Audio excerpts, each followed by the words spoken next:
Dans un instant sur la TVRT, découvrez le retour de votre 20h l'actu.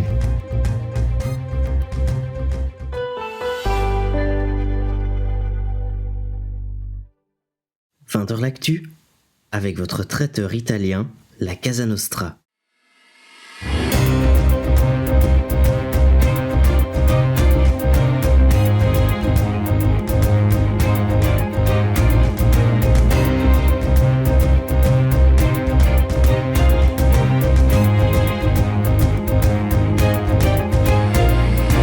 Bonsoir à toutes et à tous, bienvenue dans ce nouveau 20h l'actu de la TVRT. Je suis ravi de vous retrouver. Voici les titres de l'actualité.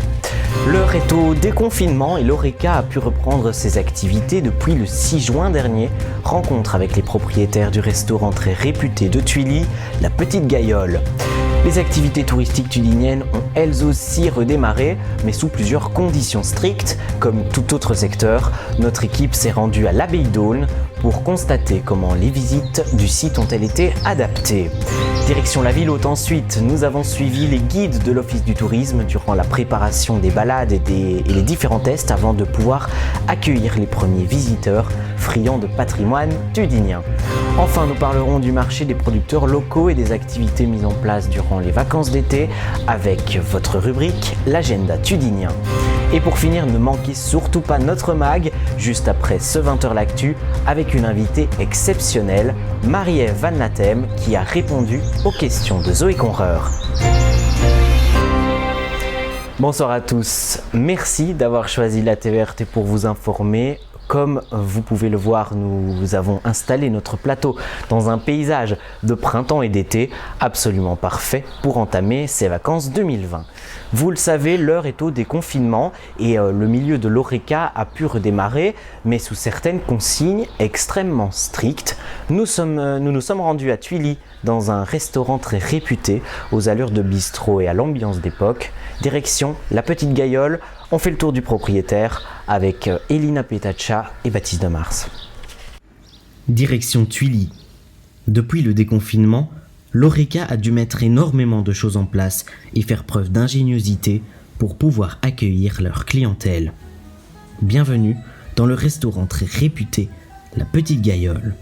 Alors donc pour recevoir nos clients dans les meilleures circonstances, nous avons donc séparé les tables d'au moins 1,50 m bien sûr comme il est demandé. Nous avons donc investi dans des serviettes jetables, dans une carte avec forcément et les plats et les boissons à pouvoir consommer chez nous sur place. Mais malgré toutes ces consignes, les gens sont-ils impatients de revenir ? Oui, beaucoup d'attentes en tout cas, on sent que les gens ont envie de revenir et donc comme on met moins de couverts, on est plus ou moins à la moitié des couverts de ce qu'on prend d'habitude, forcément le restaurant est plus vite rempli, donc on est complet jusqu'à fin de semaine, déjà la semaine prochaine certains services sont déjà complets, donc on sent qu'il y a une attente et en même temps nous on est impatients de les recevoir aussi. Vous l'avez compris, l'attente est très présente.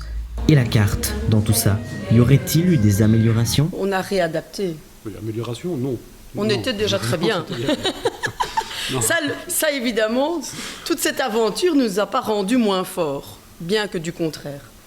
Après... Non, c'est plutôt des adaptations au niveau de la taille de la carte, de ce qu'on propose. Donc on a essayé de retenir ce qui marchait le mieux avant le confinement. Et donc pour que ce soit bien pour le client et supportable par nous au niveau de la charge de travail, en plus on a maintenant l'emporté, donc c'est une charge de travail supplémentaire, on a réduit la carte à tous les plats finalement et tout le style qui plaisait le plus. Les propriétaires de la Petite Gaillole ont su s'adapter pour recevoir les clients dans les meilleures conditions. Donc nous en tout cas on a tout mis en œuvre, on est équipé de lave-vaisselle professionnelle, je serai seule forcément à débarrasser les tables et donc on a confiance et on espère aussi que les autres vont aussi jouer le jeu correctement. Professionnalisme, simplicité et élégance propre à ses gérants, la Gaillole est prête à retrouver sa clientèle qu'elle espère plus gourmande que jamais. Voilà un très beau décor pour passer un très bon moment avec vos proches. Attention, maximum 4, je vous le rappelle. Les beaux jours sont de retour et bonne nouvelle, les visites guidées de l'abbaye d'Aulne aussi depuis le mercredi 8 juin. Alors que vous soyez de passage à Thoin ou fin connaisseur de l'entité, chacun peut y trouver son bonheur. Mais alors attention, de nombreuses dispositions sont mises en place afin de limiter les contaminations. Explication dans ce site d'exception avec Elina Petaccia, Lucieno et Baptiste de Mars. À l'abbaye d'Aulne, difficile de ne pas remarquer les dispositions mises en place afin de limiter la contamination. Mais pas de panique, l'expérience reste similaire, même contribuable à un nouveau regard sur le site datant du 7e siècle.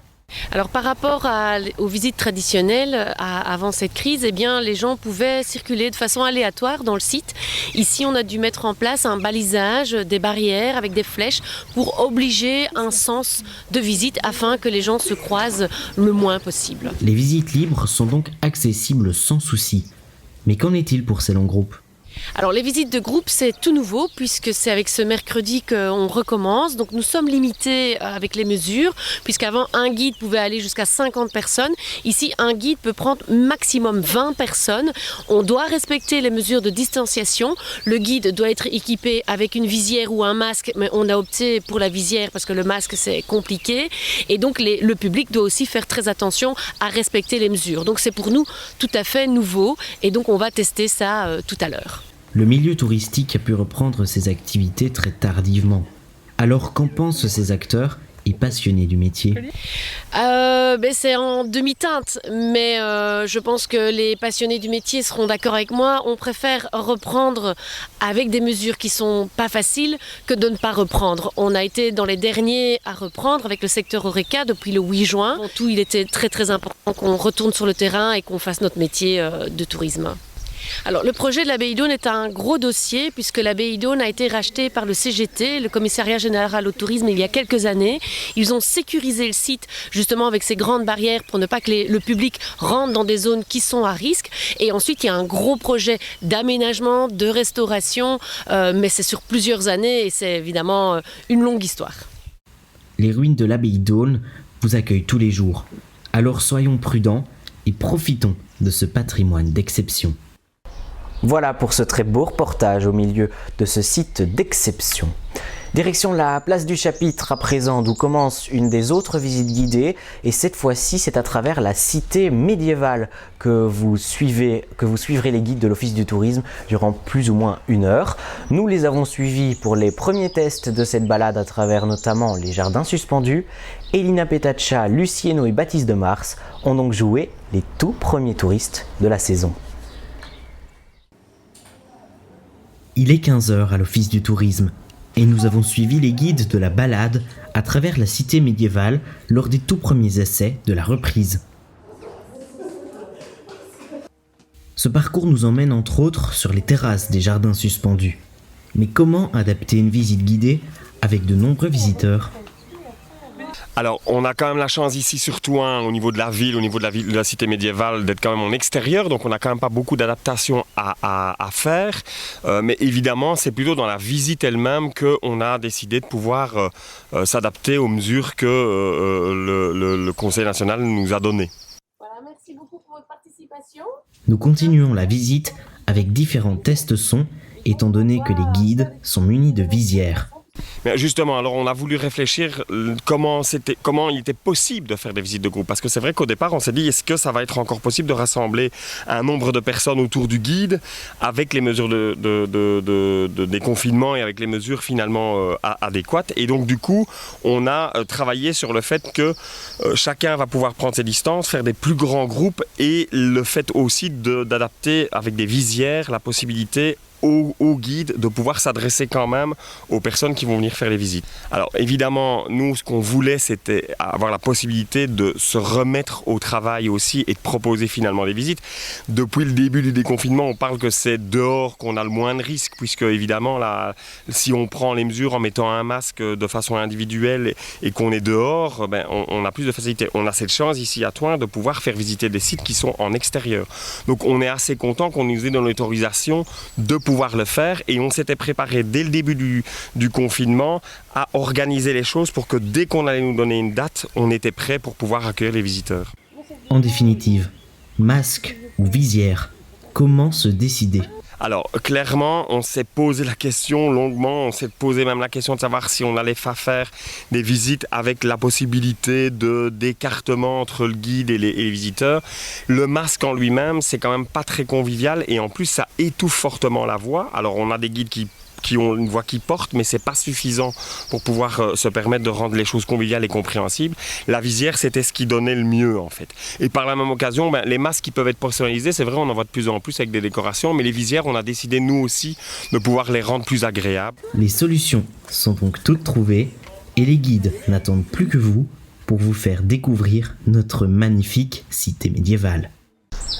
Voilà, et pour avoir l'occasion de redécouvrir ces patrimoines de la ville de Thoin, tous les mercredis à 13h de juin à septembre, il vous faudra réserver votre entrée puisque les visites se font désormais par groupe de 20. Le prix est de 8 € par adulte, 7 € par senior, 4 pour les 12 à 18 ans et c'est gratuit pour les moins de 12 ans.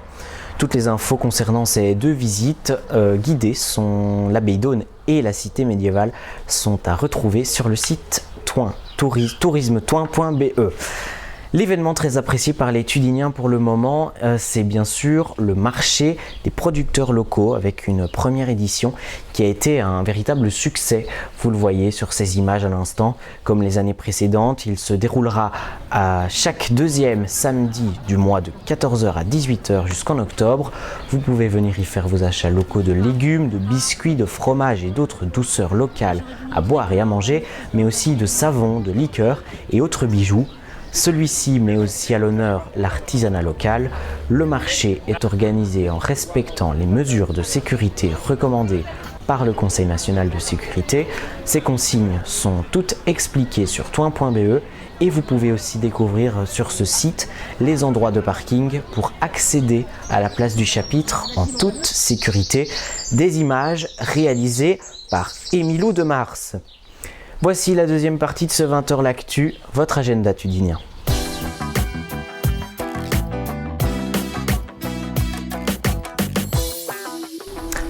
Avec prochainement la réouverture de l'exposition Eau de vie par Daniel Sablon qui se fera le 22 juin jusqu'au 30 août. Vous pourrez la retrouver au centre culturel de la Haute-Sambre à Thoin.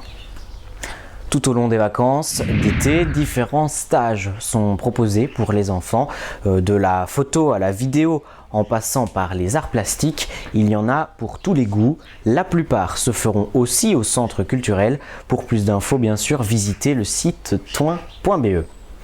Il y aura le marché des producteurs locaux dont nous avons découvert les premières images tout à l'heure et qui se déroulera tous les deuxièmes samedis du mois de 14h à 18h. Et enfin, nous vous rappelons que tous les événements de masse sont encore interdits jusqu'au 30 août inclus.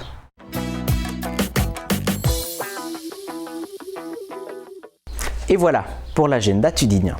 Et nous vous avons fait découvrir la petite gaïole en début d'édition, vous vous en souvenez, mais n'oubliez surtout pas qu'il en existe bien d'autres dans notre entité. L'Horeca a besoin de vous pour redémarrer dans les meilleures conditions. Rendez-vous sur touin.be pour découvrir la liste d'établissements et les moyens de contact. C'est la fin de ce 20h l'actu, merci à vous de l'avoir suivi, restez avec nous sur la TVRT, on se retrouve tout de suite dans votre 20h le mag, avec comme invité Marie-Ève Van Latem qui nous parlera de la crise que nous avons traversée, mais aussi de l'avenir de Thoin en tant que bourgmestre. A tout de suite sur la TVRT.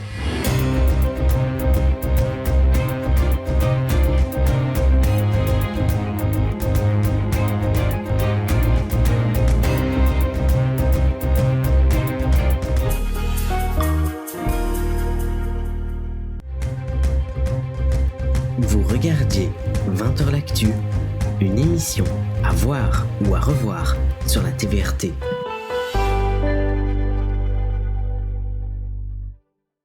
C'était 20h l'actu, avec votre traiteur italien, la Casa Nostra. Dans un instant sur la TVRT, Zoé Conreur reçoit Marie-Ève Van Latem dans le 20h le mag.